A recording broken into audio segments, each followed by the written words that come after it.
ঘুম থেকে উঠে আমার স্বামী আমাকে বলল, তাড়াতাড়ি ফ্রেশ হয়ে নাও, আমার বন্ধুর বিবাহ আছে, ওইখানে তোমাকে যেতে হবে। তোর একটা শাড়ি পরবা, আমার মনের মতো করে সাজবা।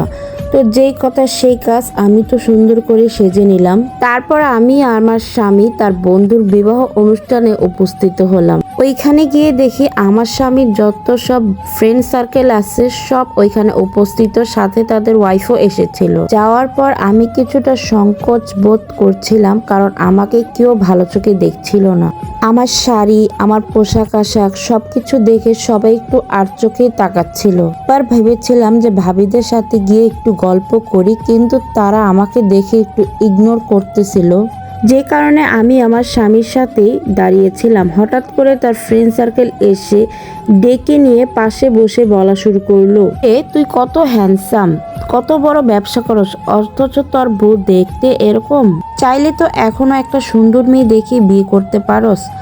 আসলেই তো আমার স্বামী অনেক বড় একটা ব্যবসায়িক, টাকা পয়সার অভাব নেই, চাইলে তো সে আসলে একটা সুন্দর মেয়ে বিয়ে করতে পারে।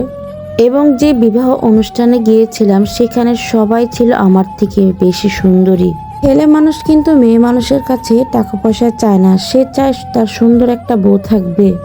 এই কথাগুলো তার ফ্রেন্ড সার্কেল বলার পরে আমার দিকে তাকিয়েছিল এবং আমিও তাদের কথাগুলো শুনেছিলাম। বিশ্বাস করবেন না, আমার এই কথাগুলো শুনে অনেক খারাপ লেগেছে। তখন আমার স্বামীও বুঝতে পেরেছে আমি তাদের কথাগুলো শুনতে পেয়েছি, অথবা তার ফ্রেন্ড সার্কেলের কথাগুলোও শুনেছি। তখন আমার স্বামী যেটা করলো আমি একদম নিজের চোখে বিশ্বাসই করতে পারলাম না। আমার স্বামী মুচকি হাসি দিয়ে বলল, দেখ তোরা বিয়ে করেছিস 2 বছর, সর্বোচ্চ 5 বছর, আর আমাদের সংসারের জীবনে বয়স কত জানিস? এই যে 20টা বছর হতে যাচ্ছে। আমার বউর বয়স এখন 38, তোদের বউর হয়তো বা এখন 25-26। একজন যুবতী, তোদের বউদের গ্ল্যামার থাকবে, সৌন্দর্য থাকবে, এটাই স্বাভাবিক। আর আমি যখন বিয়ে করেছিলাম তখন আমি বেকার ছিলাম।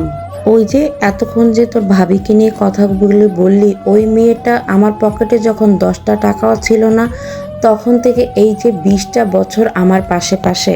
তোদের বউ তো তোদের সফলতা দেখেই বিয়ে করেছে। তোদের বউকে বিয়ের পর ঘুরতে নিয়ে যেতে পারতেছিস, শাড়ি দিতে পারতেছিস, গহনা দিতে পারতেছিস, কিন্তু এগুলো আমার বউকে আমি একদম কিছু দিতে পারিনি। এখন যে আমার সফলতা দেখতে পারতেছিস, এত বড় ব্যবসায়িক, এর অর্ধেক পেছনে কৃতিত্ব কিন্তু আমার বউয়ের। সে না থাকলে আমি এই জায়গায় আসতে পারতাম না। আর তোরা বিয়ে করেছিস সফলতা পাওয়ার পর। তোর বউ কি তোকে বিয়ে করেছে, না তোর সফলতাকে বিয়ে করেছে? আকই, আমার বউ তো এমন করেনি। তোরা আমার বউকে নিয়ে এইসব কথা বলার সাহস কিভাবে পাস? আমার স্বামী তখন জোর গলায় বলে উঠল, যেখানে আমার বউয়ের সম্মান নেই সেখানে আমি থাকছি না। আমার স্বামীর মুখে এই কথাগুলি শোনার পরে আমার এত খুশি লাগছিল যে আমার মনে হচ্ছিল ওইখানে যত সব যুবতী মেয়ের থেকে আমি সবচেয়ে সুন্দরী মেয়ে, সব থেকে আমাকে বেশি গ্ল্যামার লাগছিল। এসব কথা আমার স্বামীর মুখে শুনে আমার যে কি যে ভালো লাগছিল, আমি এটা ভাষায় প্রকাশ করতে পারছি না। এই তো, এটা একটা অনলাইন থেকে নেওয়া একটি গল্প। আমার ভিডিও যদি আপনাদের একটু ভালো লেগে থাকে অবশ্যই লাইক করে দিবেন, শেয়ার করে দিবেন, ফেসবুক পেজটি ফলো করে দিবেন, ইউটিউব চ্যানেল থেকে দেখলে চ্যানেলটি সাবস্ক্রাইব করে থাকবেন। আশা করি ভালো থাকবেন, সুস্থ থাকবেন। আবার নিয়ে আসবেন নতুন একটি ভিডিও। আজ এই পর্যন্তই।